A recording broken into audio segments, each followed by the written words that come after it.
Hello everyone, this is Deepang Ahari. I am an assistant professor of English literature. Previous video में मैंने आपको Macbeth के act fourth scene first को detail में explain किया था। हमने एक्ट फोर्थ सीन फर्स्ट में देखा था मैकबेथ जो है उन तीनों विचर्स के पास जाता है कुछ सवालों के जवाब जानने के लिए। तभी उसको वहां पे तीन प्रेतात्माएं 3 ऑपरेशन देखने को मिलते हैं। फर्स्ट ऑपरेशन एक आर्म्ड हेड होता है, वो ये भविष्यवाणी करता है, वो ये प्रेडिक्शन करता है कि उसे मैकडफ से बच के रहना होगा, मैकडफ उसके लिए एक डेंजर है।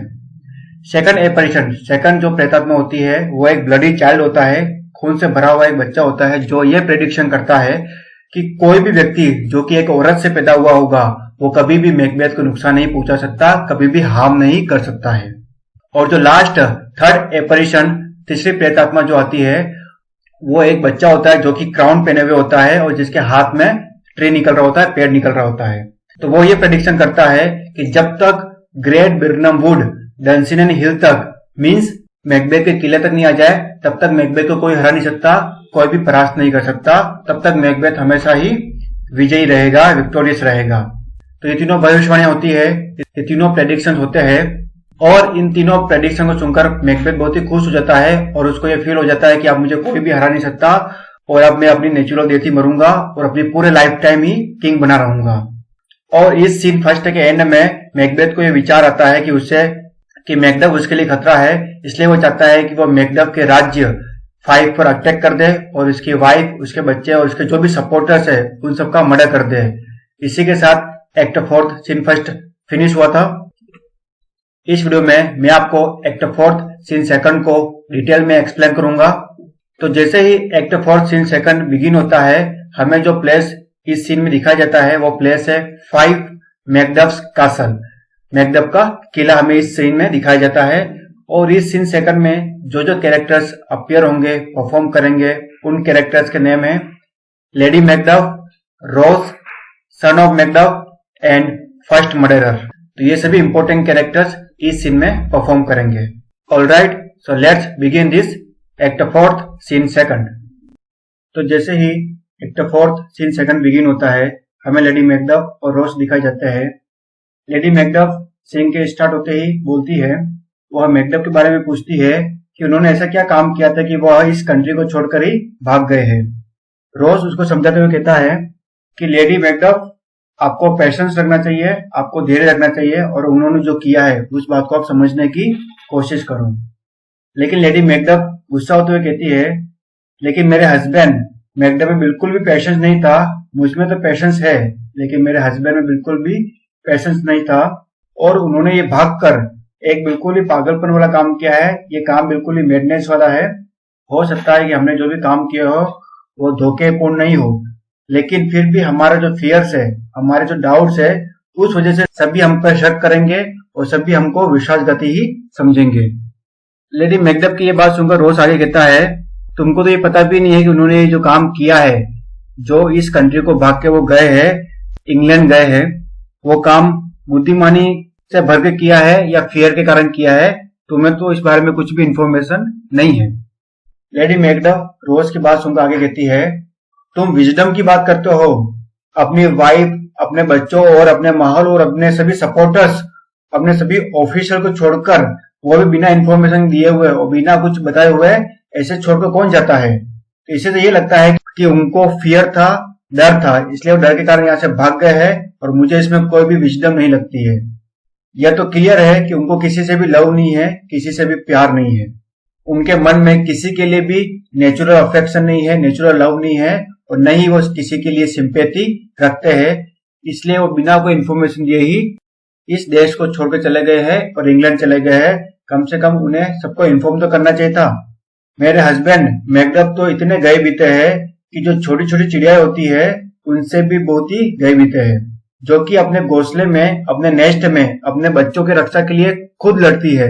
लेकिन यहाँ पर मेरे हस्बैंड मैकडफ जो है वो दुश्मन से डरकर पहले ही भाग गए हैं और अपनी वाइफ, अपने लोगों को, अपने बच्चों को छोड़कर डर के मारे भाग गए हैं। उन्हें हमसे कोई भी प्रेम नहीं है, कोई भी लव नहीं है। मुझे तो उनका इस तरह से भाग जाने में कोई भी विजडम दिखाई नहीं देता, कोई भी समझदारी वाला काम नहीं दिखता, क्योंकि उनका ये जो काम है बिल्कुल ही विश्वास करने योग्य नहीं है। ये जो काम उन्होंने किया है वो बिल्कुल ही विवेक के विपरीत है। मुझे नहीं समझ में आ रहा है कि उन्होंने ऐसा क्यों किया है। रोज लेडी मैकडफ को समझाते हुए कहते हैं, डियर कजिन। लेडी मैकडफ जो है रोज की कजिन है। वो आगे कहता है, रोज आगे कहता है कि मैं तुमसे पेशेंस रखने के लिए प्रे करता हूँ, और जहां तक बात तुम्हारे हस्बैंड की है, मैकडफ की है, तो मैं उनको अच्छी तरह से जानता हूँ और मैं कह सकता हूँ कि वो बहुत ही ग्रेट पर्सन है, बहुत ही वाइज है, बहुत ही जस्टिस को लव करते हैं। अभी बिल्कुल सही समय है। इस सही समय की वजह से ही वह तुमको बिना बताए ही उनको जल्दी रवाना होना पड़ा कि वो फटाफट इंग्लैंड जाके सबको जो भी सिचुएशन चल रही है उसके बारे में आगे जाके इन्फॉर्म करे। मैं इससे अधिक और कुछ भी नहीं कह सकता।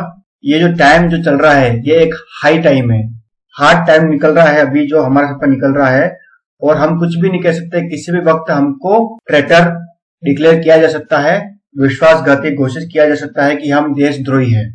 मैं ये नहीं जानता हूं और हम ये नहीं जानते हैं कि हमें किस अफवाह में बिलीव करना चाहिए, किस में बिलीव नहीं करना चाहिए, क्योंकि जो भी है अभी बिल्कुल गलत टाइम चल रहा है और ये बहुत ही कठिन समय है। इसलिए मैं कुछ भी तुमसे क्लियरली नहीं कह सकता हूं, क्योंकि मुझे भी बहुत सारे डाउट्स है जो कि मैं भी क्लियर नहीं कर सकता और कोई भी क्लियर नहीं कर सकता। अब मुझे यहाँ से जाना चाहिए, लेकिन मैं जल्दी ही यहाँ पर फिर से वापस आऊंगा तुमसे मिलने के लिए। जब सबसे अधिक खराब समय आ जाता है तो या तो उस खराब समय का अंत हो जाता है या फिर से स्थिति ठीक हो जाएगी, और हो सकता है फिर से पहले जैसी पीस, पहले जैसी शांति वापस आ जाए और सभी प्रोटेक्ट हो जाए, वापस सभी सेफ हो जाए। My dear cousin, God bless you. और आगे रोज कहता है, अब मैं यहाँ ज्यादा टाइम तक स्टे नहीं कर सकता, क्योंकि जितना मैं टाइम यहाँ रहूंगा उतना ही तुम्हारे लिए खतरा होगा और मेरे लिए भी खतरा होगा। इसलिए मैं जल्दी ही यहाँ से विदा लेता हूँ। और इस तरह से वो गुड बाय कहकर चला जाता है लेडी मैकडफ को।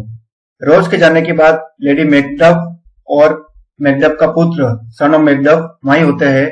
तो लेडी मैकडफ अपने पुत्र, अपने सन से पूछती है, बेटा अब तुम्हारे फादर जो है जिंदा नहीं रहे हैं, अब तुम क्या करोगे? अब तुम कैसे जीवित रहोगे? अब तुम तुम्हारी पूरी लाइफ क्या करोगे? तो सन ऑफ मैकडफ कहता है, सन ऑफ मैकडफ आगे कहता है कि मदर, मैं तो इन चिड़ियों की भांति रहूंगा। ये जो चिड़िया है, ये जो बर्ड्स है, जैसी रहती है वैसे ही मैं भी रहूंगा। लेडी मैकडफ अपने बेटे की ऐसी बात सुनकर पूछती है, क्या तुम इन बर्ड्स की तरह कीड़े मकोड़े खाकर जीवित रहोगे? लेकिन उसका बेटा आगे कहता है, नहीं नहीं, मेरा मतलब यह था कि चिड़ियों को जो भी मिलता है वो खा लेती है, उसी तरह से मुझे भी जो मिलेगा वो जैसे भी मुझे जीवन जीना पड़ेगा मैं जी लूंगा। लेडी मैकडफ अपने बेटे की ऐसी बात सुनकर कहती है कि मेरे प्यारे बच्चे, क्या तुम्हें किसी भी ट्रैप में फंसने का डर नहीं है? तुम्हें डर नहीं है कि तुम किसी ट्रैप में फंस जाओगे और तुमको कोई फंसा लेगा? इस तरह तुमको कोई भी डर नहीं है क्या? तो उसका बेटा आगे कहता है कि मैं क्यों डरूं, और आप इतना कह रही है लेकिन फिर भी मुझे आप पर बिलीव नहीं है कि मेरे फादर जो है मर चुके हैं, उनकी डेथ हो चुकी है। लेकिन लेडी मैकडफ फॉर्मली आगे कहती है कि हाँ, तुम्हारे फादर मैकडफ जो है मर चुके हैं, अब तुम बिना फादर के कैसे जीवित रहोगे? तो उसका बेटा उसको सवाल करते हुए पूछता है, नहीं तो आप भी अपने हस्बैंड के बिना कैसे जीवित रहोगी? तो लेडी मैकडफ उसका रिप्लाई करते हुए कहती है, क्यों, मैं तो मार्केट में ऐसे बहुत सारे पति, ऐसे बहुत सारे हस्बैंड जो है खरीद सकती हूँ। तो उसका बेटा कहता है कि अगर आप उन्हें खरीद सकते हो तो उनको बेच भी तो सकते हो। तो लेडी मैकडफ अपने बेटे की ऐसी बातें सुनकर आगे रिप्लाई करती है, तुम तो बड़ों की तरह बातें करते हो, तुम तो ऐसे बातें करते हो जैसे कि बहुत ही मैच्योर हो, बहुत ही एडल्ट हो, और तुम्हारा जो इंटेलिजेंस है वो तुम्हारी एज से भी कहीं ज्यादा है।